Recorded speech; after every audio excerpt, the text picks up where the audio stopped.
as you might be able to tell, the light is fading really pretty rapidly, so I reckon this will probably be the last one for today.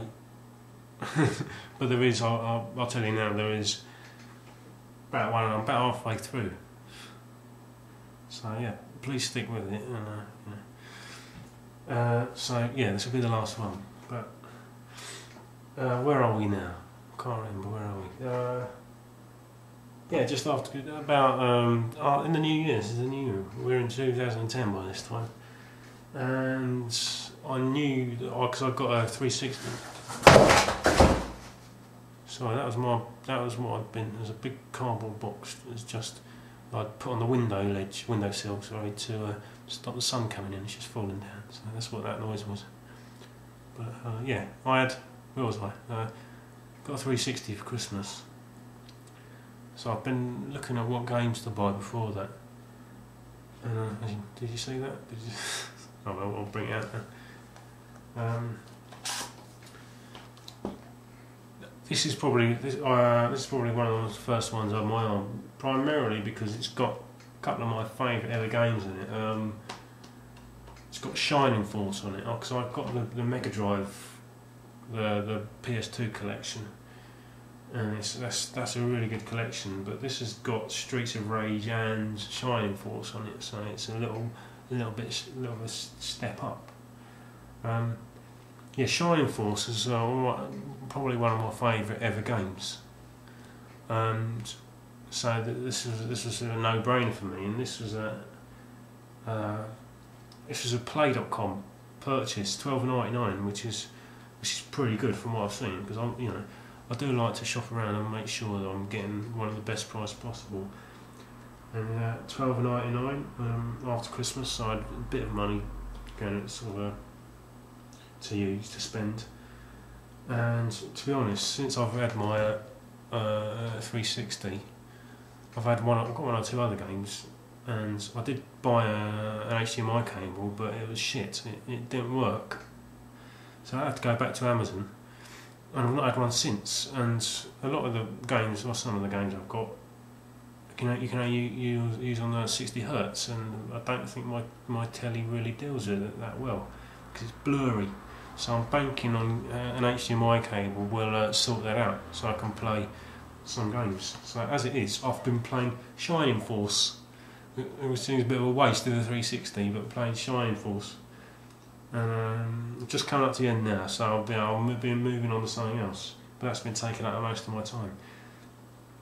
But cracking collection, and like I said, it was one that I had on my radar when I knew that I was sort of potentially getting a 360 for Christmas, and also what was the Dynamite Heady as well, a nice sort of a treasure game, and that sort of bonkers treasure sort of left field approach.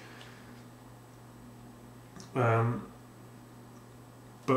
this is sort of like a precursor. When I eventually get around to getting a Mega Drive or a Genesis, this is a precursor, basically a taster for getting the authentic, sort of the real thing, because there's no replacement for the real thing, is there? But, yeah, that was a package, but obviously it's open, so I wasn't gonna wait that long to show you all. But yeah. A trip in my local town. We went into Blockbuster. We've got a tiny little Blockbuster because my local one's closed down, so this one's a bit further away. And these were in the 2 for £10. So I think these are two 60 Hz games. I've not got Gears of War 1, so I should probably play that first. I don't know if it's worth it. If anyone can tell me if it's worth playing the first, whether they need to be played in order. But yeah, the orange box. I've got Half-Life 2 on the Xbox, and I loved it. Really good. But one of the few things that let it down was the loading times, and also the control system was slightly dodgy. And I found myself sort of flipping round. The camera would flip in sort of stressful situations. You find yourself looking the wrong way. But so I'm hoping that's different. But I think it's well known that this is one of the best value games you can get on both this generation machines. I mean, Half-Life 2, Episode 2, Team Fortress and Portal includes Half-Life 2 and Episode 1. So this was 2 for 20 in Blockbuster. I'm not sure that's necessarily that good, but I think this is slightly worth it more. But yeah, at least I've got something genuine to play on 360 now. When I get my HDMI cable, I'll be away. But again, complete in pretty good condition. Both of them. I've had a look. I mean, if I fail to say what condition they're on and show you, I would take it as given that they're complete and they're in good condition, because like I said, I do bide my time and I'm a bit OCD like a lot of you. The condition is pretty important, and if they're not tip top, then it tends to sort of you know, I get a bit edgy about having a sort of a rough copy, and I want to get a better copy and change it around. So if I forget to neglect to mention whether they're complete or copy, to take it as read that they're passable, at least passable. Yeah, here's a little tip. The Oxfam website, I've got a small selection of games, but it's a broad selection, and the prices are okay. They've got Mega Drive and C64 tapes. They've got some Game Boy games and I think they've got Game Boy Color games. Xbox, PS2. It's a small selection. There's only a few, sort of about 4 or 5 pages of stuff. But the range it's really interesting, and to be honest, it's always worth checking out because of it's not just limited to the sort of like what you'd expect. And I got this. I'd noticed this before Christmas, and it was in their 50% off sale, and £4.49. That's a charity shop, but £4.49 for God of War. You're not really gonna find it much cheaper. I don't think you're gonna find it much cheaper anywhere else, because I know there's plenty of copies on eBay, but they do tend to go for a bit more than that. So that £4.49 seemed like a no-brainer. And it came through the post, and I think it was coming from Cardiff, and it came second class. And I was a bit wary because it said complete with booklet, because they don't always say what condition they're in. And it came and it was spotless.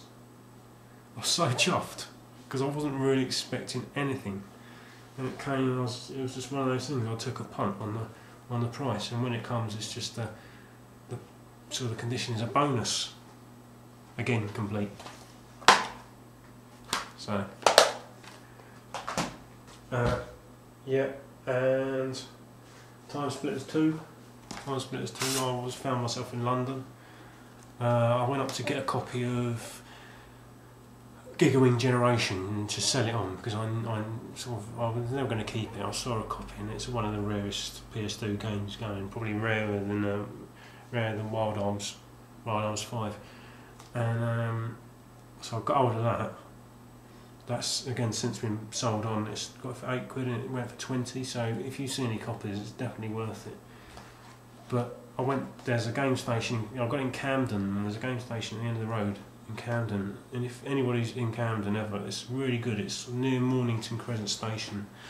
It's a really good branch of game station. Their range is, you know, they've got PS1 games, and their range is pretty good. And I found this. There's 2 copies of this. Time Splitters 2. I think one was £3.99 and one's either £3.99 or £2.99. And I saw this one was this one's 99p. They were different prices, so I picked this one up. And I was a bit cheeky. I don't think he saw the other one. He didn't say anything. So whether or not this was the right price, I don't know. But again, I think I've heard people say this is the better, out of the 2 Xbox Time Splitters, this is the better one. So again, I've not tried it out, so I'm expecting great things. So again, just coming at 10 minutes. This will probably be the last video for today. So Tomorrow, the next couple of days, I'll try and finish off. I've got a few more in this pile, and there's one more pile after this, so please, I do urge you to stick with it and we'll get there in the end. Alright, see you later.